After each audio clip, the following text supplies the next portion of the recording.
Chosen one, God needs to talk to you. Not tomorrow, not next week, not when things calm down, or when you feel more ready.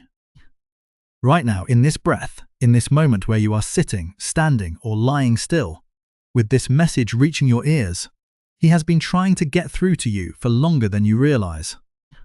And every door He knocked on was either too noisy on the other side, or guarded by a version of you that was too exhausted to answer. But this door, the one you just opened by pressing play, this is the one He has been waiting for. I want to be very clear about what this message is and what it is not. This is not religious entertainment. This is not a motivational speech designed to make you feel warm for 20 minutes and then leave you exactly where you were. This is a direct conversation between the Creator and the one He created for something so specific that the delay itself became the evidence of its magnitude. Your breakthrough is not approaching. It is standing at your door, and it has been standing there, knocking, patient, persistent, refusing to leave, waiting for the exact moment you would be still enough to hear it. Something in your body is responding right now. Maybe it is a tightness in your throat. Maybe it is heat moving through your chest. Maybe it is tears forming before your mind can explain why. That is not emotion, that is recognition. Your spirit is confirming what your mind has been too busy or too wounded to acknowledge. God is here in this message, in this moment, and He has something urgent to say. If your body is responding right now, type, God is here in the comments, because this is the moment the conversation officially begins, not when you are ready. Now, before I tell you what God wants to say, I need to address something you have been doing that you think no one notices. You've been putting on armor every morning before you step into the world. Not physical armor, emotional armor. A version of yourself that smiles correctly, responds correctly, performs correctly, while the real you sits behind that armor watching everything from a distance that grows wider every month. And the exhaustion you feel at the end of each day is not from the work. It is from the performance, from maintaining a version of yourself that was never the real one. God sees behind that armor. He has always seen behind it. And what He sees there is not weakness or brokenness or damage. What He sees is the original design, the version of you that existed before the world taught you to hide, before rejection trained you to perform, before disappointment taught you to expect less so you could survive the gap between what was promised and what arrived. That original version is still alive. It has been waiting. And right now, in this moment, God is speaking directly to that version, not to the armor, to the person behind it. There is another sign that has been appearing in your life that I need to name. You have been finding yourself unable to celebrate the way you used to. Things that once brought you joy now feel hollow. Achievements that once satisfied you now feel like they belong to someone else. Milestones that other people congratulate you for leave you feeling more empty than before you reach them. And you have been wondering what is wrong with you. Why success feels like wearing a coat that does not fit.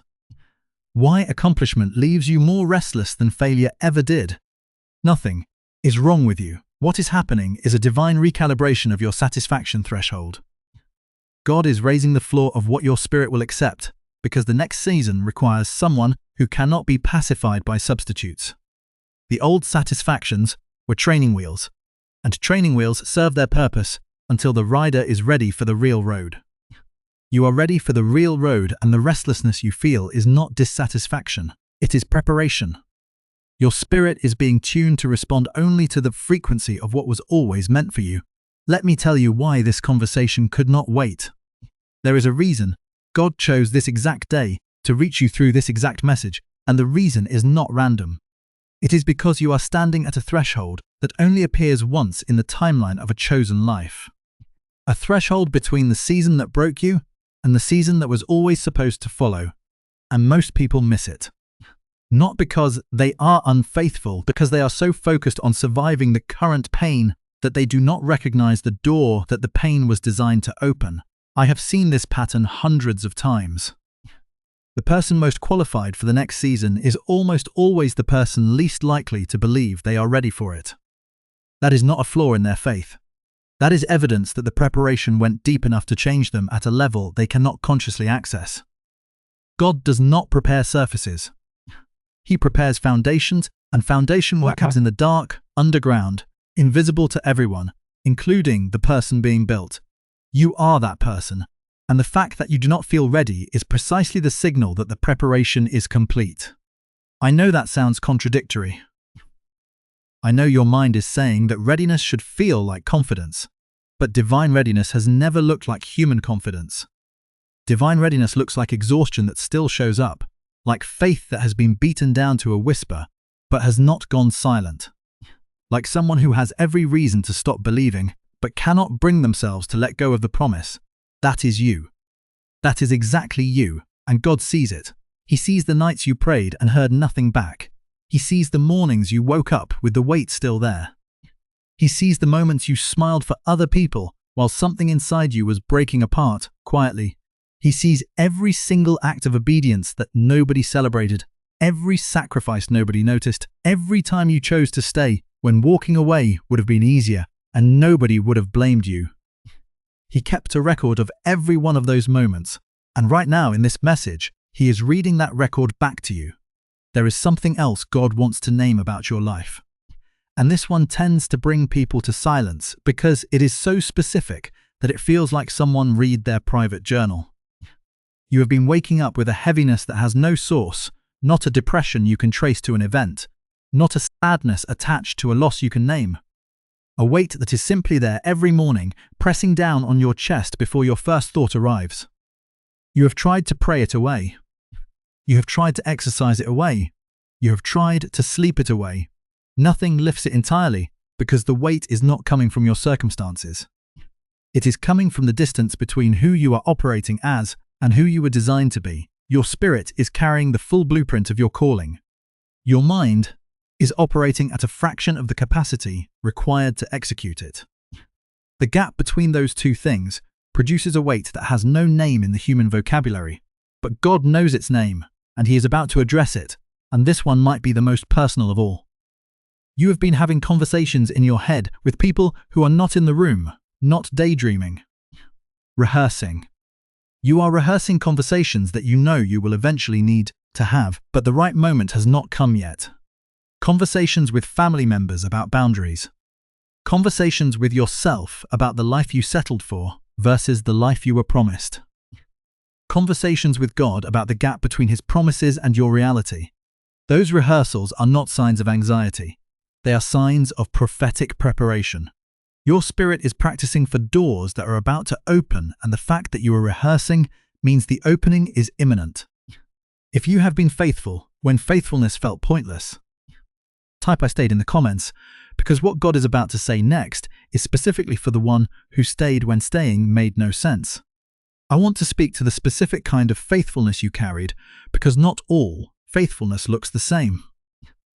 There is the faithfulness that gets applauded, the public faithfulness, the kind that other people can see and celebrate and reward.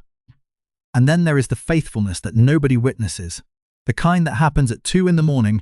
when sleep will not come, and all you have is a whispered prayer and a choice: stay or walk away, believe or let the last thread of belief dissolve. You chose to stay every single time. You chose to stay when the finances crumbled and the logical thing was to abandon the calling and take the safe route. When the relationship ended and the person you trusted proved that trust was a currency they never intended to honor. When the ministry collapsed, or the business failed, or the dream that you had nurtured for years seemed to evaporate in a single season of impossibility, you stayed. And the reason I am naming this is because God needs you to understand something about that kind of faithfulness. It was not invisible, not to Him. Every act of hidden faithfulness was recorded in a ledger that no human eye has ever seen. And the entries in that ledger are not just records, they are qualifications.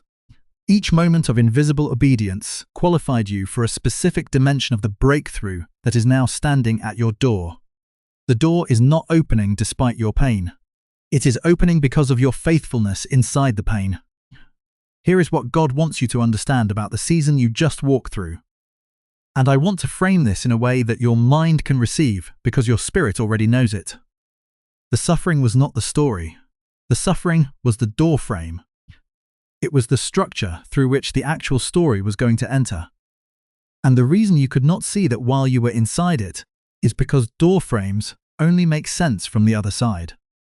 You had to walk through the pain to turn around and see that it had a shape, a purpose, an architecture that was never random. There is a concept I want to name for you, because once you hear it, you will see it everywhere, in your history. We call it the doorframe principle. The doorframe principle works like this. Every major breakthrough in a chosen life is preceded by a period of concentrated pressure that feels like the exact opposite of breakthrough. Financial pressure before financial provision. Relational pain before relational blessing. Identity crisis before identity clarity. And the pressure is not punishment. The pressure is the universe compressing you through a narrow passage so that what emerges on the other side is denser, stronger, and more concentrated than what entered. Think about a diamond. A diamond is not carved into existence. It is compressed into existence. The same carbon that exists in a pencil exists in a diamond. The only difference is pressure.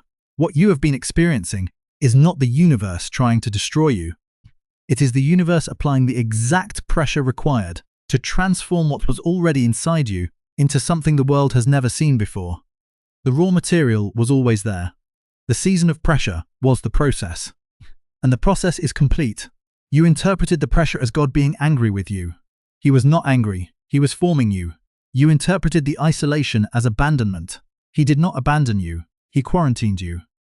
Because what he was building inside you was so potent that premature exposure to the wrong environment would have diluted it. The isolation was not rejection. It was incubation. And the incubation period has ended. Now, let me show you something about the physical dimension of what God has been doing, because this conversation is not only spiritual. Your body has been participating in this process whether you realized it or not.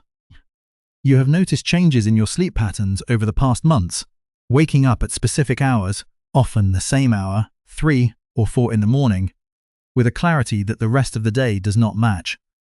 Your appetite has shifted, not toward illness, but toward simplicity. Things you used to crave no longer interest you. Relationships that used to energize you now drain you. And you have been interpreting all of this as something going wrong with you. But nothing is going wrong. Everything is going right.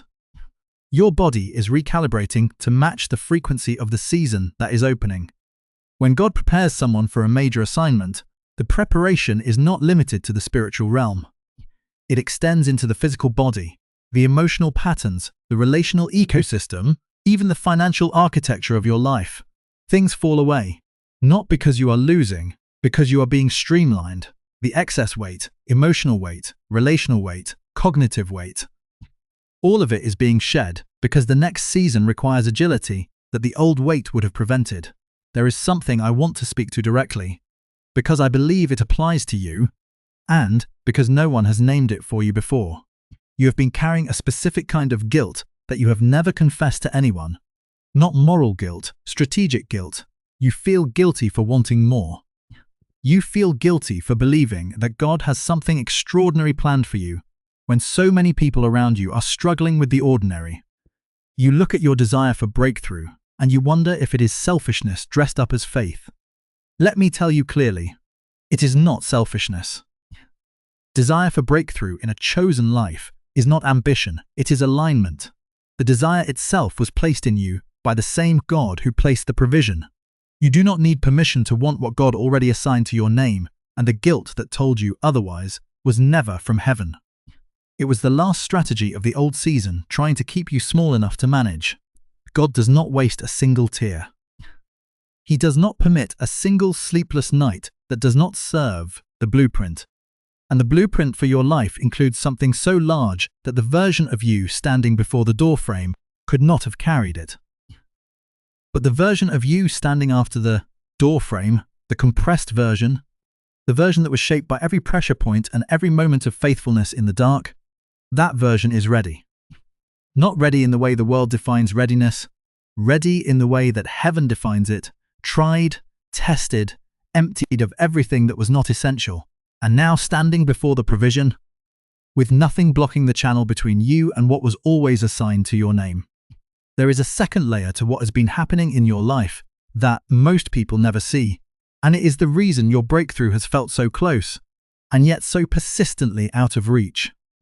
I need to take you beneath the surface of the pain to show you the mechanism that has been operating underneath it. We call this the proximity paradox.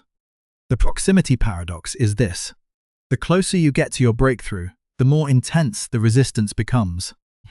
Not because you are doing something wrong, because the breakthrough itself generates a counterpressure in the spiritual realm that escalates in direct proportion to the significance of what is about to be released. You felt it. Every time you took a step forward, something pushed back twice as hard. Every time you got close to the door, something slammed it. Every time you gathered momentum, something stole your energy before you could use it. That was not bad luck. That was evidence that what is behind that door is worth fighting for. Most people interpret increasing resistance as a sign that they are on the wrong path, but the opposite is true. Resistance does not increase on the wrong path. Resistance increases on the right path. The wrong path is easy because nothing is at stake. The right path is hard because everything is at stake. And the path you have been walking, the one that felt impossibly difficult, the one that made you question your sanity, your faith, your intelligence, that is the right path. And the resistance you felt was the final confirmation that the breakthrough behind that door is not ordinary. It is extraordinary. It is generational. It is the kind of provision that changes not just your life, but the lives of everyone connected to your bloodline. Let me tell you what generational means in practical terms, because that word gets used so often that it has lost its weight. When God releases a generational breakthrough, it means that children who have not been born yet will benefit from the door you walk through today. It means that patterns of lack, patterns of limitation, patterns of spiritual fog that have followed your family line for decades will end, not gradually, completely. The chain does not weaken, it breaks. And it breaks at the link where someone was faithful enough to stand in the pressure long enough to become the person who could carry the blessing without being destroyed by it. That person is you. The link where it breaks is this moment. Maybe right now there is a voice in your mind saying that you have heard this before, that someone else promised breakthrough and it did not come. I want to speak directly to that voice because it is not your enemy. That voice has been protecting you. It learned to protect you because you were hurt before when you allowed yourself to hope. And I do not ask that voice to disappear. I ask it to step aside for just a moment because this time something is different. This time the breakthrough is not approaching from a distance. It is standing at your door, and the proof is the fact that you can feel it in your body right now. Your mind might doubt. Your body does not lie. Let me tell you what the third mechanism is that God has been using in your life. And this one will explain the deepest frustration you carry, the one you have never been able to articulate to anyone. We call it the appointed delay. The appointed delay is different from ordinary waiting. Ordinary waiting is the absence of movement. The appointed delay is the presence of invisible movement. It is God working behind the scenes, rearranging people, resources, circumstances, timing, so that when the breakthrough arrives, it arrives into a landscape that can sustain it. You thought nothing was happening. Everything was happening. You just could not see it because the work was being done in dimensions you do not have eyes for yet. I have watched people who carry divine assignments make the same assumption over and over. They assume that delay means denial. They look at the calendar and count the months or years and conclude that the promise expired. But promises from God do not have expiration dates. They have activation conditions. And the activation condition for your breakthrough was not a date on a calendar. It was a state of your heart, a depth of your surrender, a completeness of your preparation that could not be rushed by human effort. The appointed delay was not God being slow. It was God being precise. Consider Abraham. Promised a son at 75, received the son at 100. 25 years of what looked like silence, failure, and forgotten promises. But God was not silent for 25 years. God was building something in Abraham during those 25 years that would be required in the next season. The patience, the faith refined by fire, the capacity to hold blessing without being destroyed by it. The son was always coming, but the father had to be formed first. Your life follows the same architecture. The breakthrough was always coming, but you had to be formed first. And now, after everything you have walked through, everything you have survived, everything you have remained faithful to, even when faithfulness felt like screaming into the void, the forming is complete. God is not looking at you and seeing someone who needs more preparation. He is looking at you and seeing someone who is finally ready for what he has been holding in reserve. There is a fourth mechanism God has been using in your life, and it is the one that ties everything together. I need you to listen carefully because this one addresses the deepest frustration the faithful carry. We call it the authority displacement. The authority displacement is the pattern where someone who was given divine authority over a specific domain of life unconsciously hands that authority to a voice, a system, a memory, or a fear that was never meant to hold it. You were given authority over your calling, but somewhere along the way you handed the keys to a parent who told you to be realistic, or to a failure that told you the risk was not worth repeating, or to a voice in your own head that learned to speak in the language of every person who ever underestimated you. And you did not hand those keys over in a dramatic moment of surrender. You handed them over in tiny increments, one compromise at a time, one shrinking of the prayer at a time, one lowering of the expectation at a time, until the person holding authority over your calling was no longer you or God. It was a collection of borrowed voices that never had the right to speak into your destiny in the first place. Here is what makes the authority displacement so dangerous. It disguises itself as wisdom. It sounds like prudence. It says things like, maybe God did not mean it that way. Or maybe this is the version of the promise I was supposed to receive. Or maybe my time has passed. And because those statements sound reasonable, you do not question them. But reasonable is not the same as true. And what God placed inside you was never designed to be reasonable. It was designed to be extraordinary. And extraordinary assignments do not submit to borrowed voices. The way out of the authority displacement is not another prayer. It is a reclamation. It is the moment you say out loud to the voices that have been sitting in the seat of authority over your life, you do not belong there. That seat belongs to the God who assigned this calling and to the person he assigned it to. And that person is me. That reclamation is not arrogance. It is obedience. Because keeping authority over what God gave you is not optional. It is the baseline requirement for receiving the breakthrough that is standing at your door. You are not someone who lost their authority. You are someone who temporarily displaced it. And today, in this message, you are taking it back. God wants me to show you what the reclamation looks like in practical terms. Because authority that is only reclaimed in the heart, but never exercised in the life, remains theoretical. And God did not give you a theoretical assignment. The first thing that changes when you reclaim your authority is your voice, not your physical voice, your inner voice. The one that has been whispering instead of declaring, the one that has been asking permission from people who were never authorized to grant it or withhold it. When authority returns, the voice shifts from "please let this work" to "this is what God assigned and I will walk in it, regardless of who applauds or who objects." That shift is not arrogance. It is alignment, and alignment terrifies the voices that profited from your displacement. The second thing that changes is your tolerance.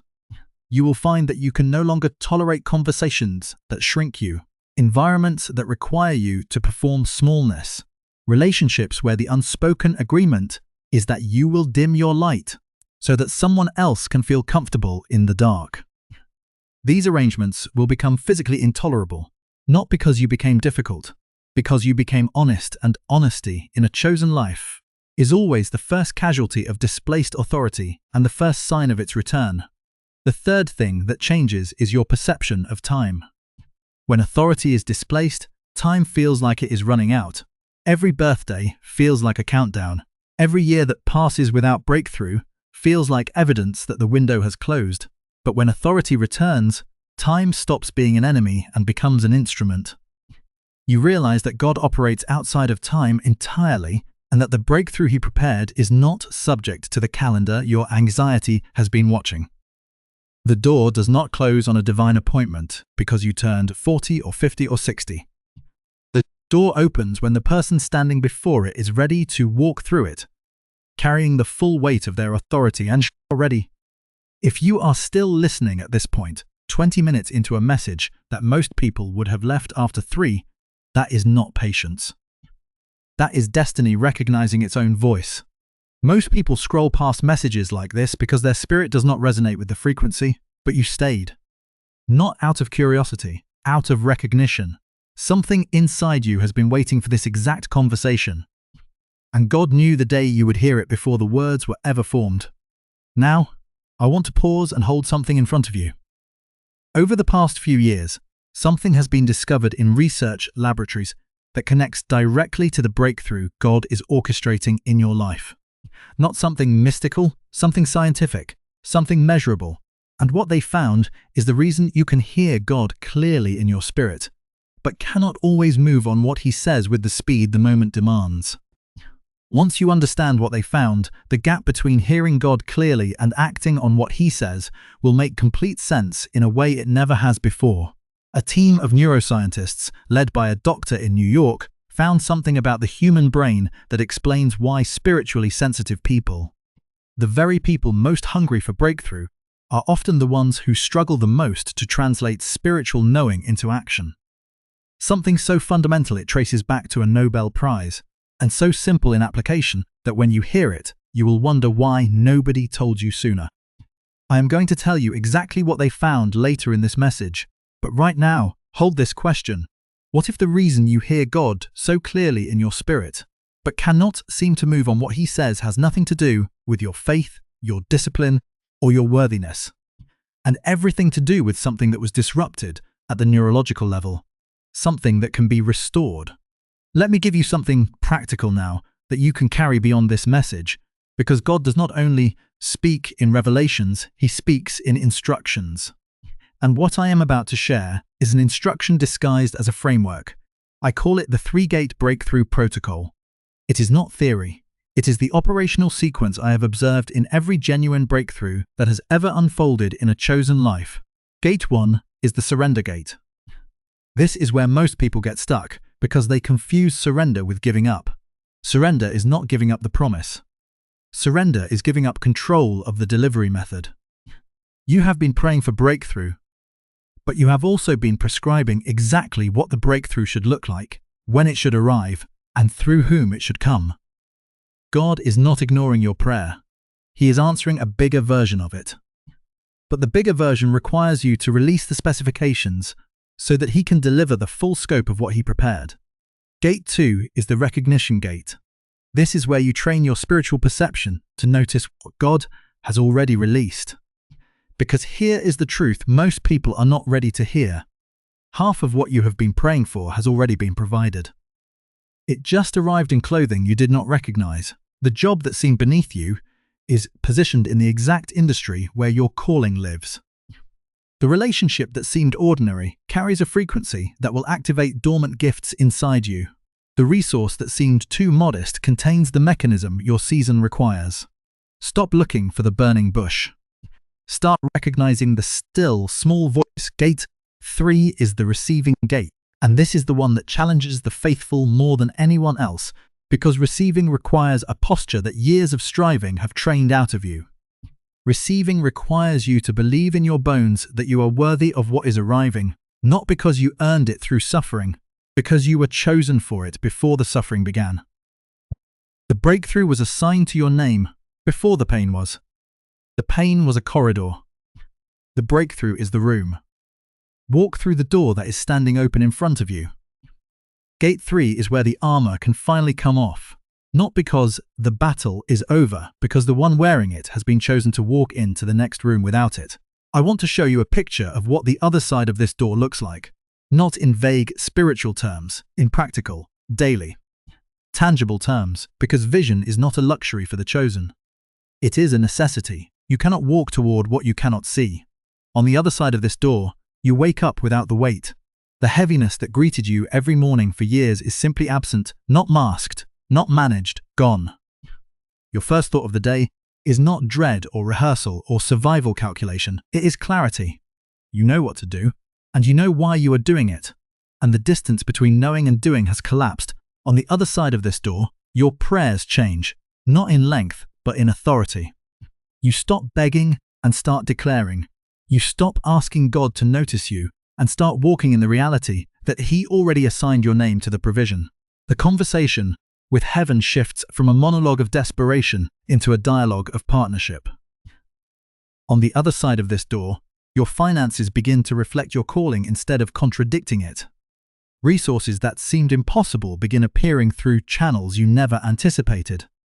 Not because you manifested them, because the fog that prevented you from seeing the open doors finally lifted. That picture is not fantasy. It is the documented experience of over 18,000 people who closed the gap between their spiritual capacity and their neurological capacity. And the mechanism that closed that gap is what I am about to reveal. Now I want to close the loop I opened earlier, because I told you something was discovered in laboratories that I was going to return to. And I want to tell you now why I waited.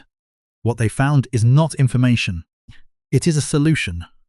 And a solution becomes useful only when you understand the full shape of the problem. Here is what you now know that you did not know at the beginning of this message. The pressure was not punishment. It was the doorframe principle compressing you into your strongest form. The resistance was not rejection. It was the proximity paradox confirming you are on the exact right path. The delay was not denial. It was the appointed delay. God working in dimensions you cannot see, preparing every condition for sustainable breakthrough. And the 3-gate breakthrough protocol gives you a practice. Surrender the delivery method, recognize what has already arrived, receive what was always yours.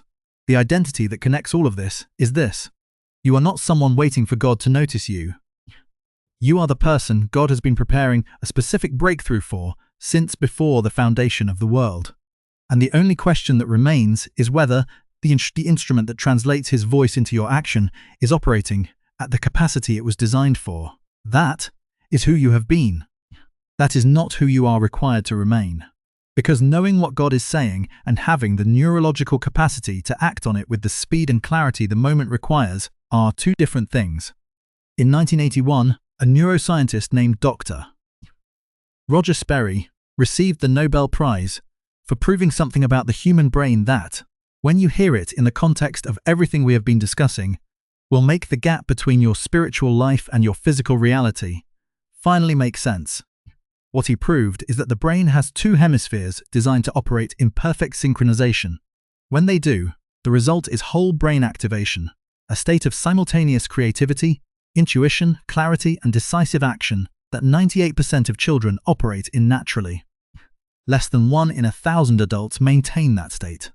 Not because of aging, because modern life gradually disrupts the connection between the hemispheres. The sharpness you had as a child was not imagination. It was your brain operating as designed. And it was taken from you without your knowledge or consent. A woman from California described what it felt like before she found what I am about to describe. She had been faithful for years. Prayer, worship, community, every practice available. And she kept hitting the same wall. She could hear God, but she could not move on what He said with the speed the moment required. After 10 days, something cleared, not spiritually, neurologically. A fog she had not even named as fog dissolved. And for the first time in years, the distance between hearing and acting collapsed.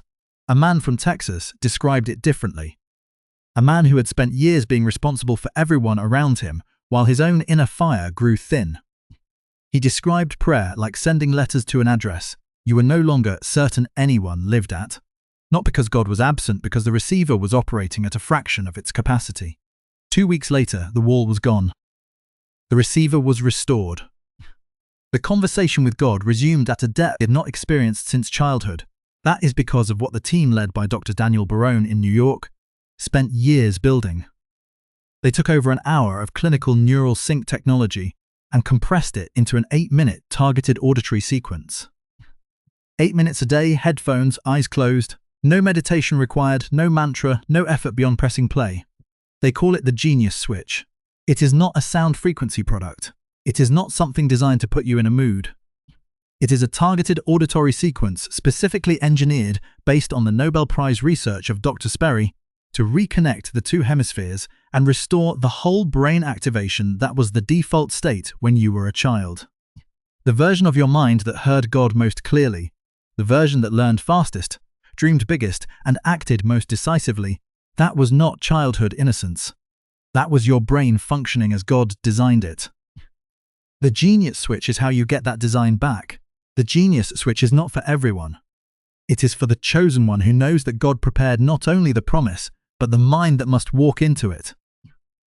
The person who has been faithful for years, who has heard the call, who has stayed when leaving would have been easier, and who is ready to close the gap between hearing God and acting on what He says with the full capacity of the mind He gave you. If you tried other approaches before, Dr. Barone addresses this directly. Most sound-based products target only a fraction of the picture. They are incomplete. What his team built targets hemisphere synchronization at the whole brain level, using a clinical protocol refined over years. A different mechanism producing a different result. What would this normally cost to access? An in-home neurofeedback machine runs $7,000. In-person sessions cost $300 per hour. His colleagues said it would be incredible value at $500. The list price is $49, but today, on the page the link below points to, an additional $10 is taken off. $39 for lifetime access to a clinical-grade neural sync protocol backed by Nobel Prize research. 4 free bonuses are included. The first is a guided audio session, not a substitute for prayer, but a clearing of the static that has been sitting between you and the voice you have been waiting to hear. A smart grocery guide with 10 brain fog foods to avoid, and 5 shortcuts saving over $100 a month. A classic manifestation text over 100 years old valued at $20 on Amazon free at checkout. And a 5 habits infographic designed for daily visibility. Everything is backed by an unconditional 100% money-back guarantee. Listen once or listen 80 times. If it does not do what it has done for over 18,000 people, every dollar is returned. No conditions. If your spirit resonates with what has been described, the link is in the description below and in the pinned comment. Not anywhere else. You can read everything on the page before you decide. Take your time. Let your spirit confirm what your mind is processing. But I want to be very direct about something. There are places on the internet that will try to sell you imitations of what Dr. Barone built. Modified versions, cheaper recordings, products that borrow the language but do not contain the clinical protocol. Those imitations are not built on the same research. They are not engineered with the same precision, and they will not produce the same result. If you are going to walk through this door, walk through the real one. The link in the description below and in the pinned comment is the only verified source. Not Amazon, not a third-party site, only through the original page where Dr. Barone and his team released the protocol directly. Here is what I want to leave you with. Chosen one, not as a motivational speaker wrapping up a presentation, as someone who has watched this pattern unfold enough times to know that what I am about to say is not hope. It is prophecy backed by evidence. The door is open, the one you have been praying about, dreaming about, crying about in the dark when nobody was watching. That door is not opening, someday it is open right now. The doorframe principle has done its work. The pressure formed you. The proximity paradox confirmed you are on the right path. The resistance was evidence, not rejection. The appointed delay was precision, not punishment. And the authority displacement that kept you operating below your calling is being reversed in this very conversation. Everything you walk through was architecture. Every tear was a brick. Every sleepless night was a beam. Every moment of hidden faithfulness was a foundation stone. And the building that those materials constructed is the doorway to the breakthrough that has been standing at your door, patient, persistent, refusing to leave, waiting for you to be still enough to hear it and ready enough to receive it. You are still enough now. You are ready enough now. The breakthrough is not coming, it is here. And the God who orchestrated every detail of the process that brought you to this moment is the same God who will walk with you through the door. If this message spoke to something inside you that has been waiting to be named, share it with one person whose spirit needs to hear it. Not everyone will understand, but the one who is meant to hear it will recognize every word the way you did. Subscribe if you have not already.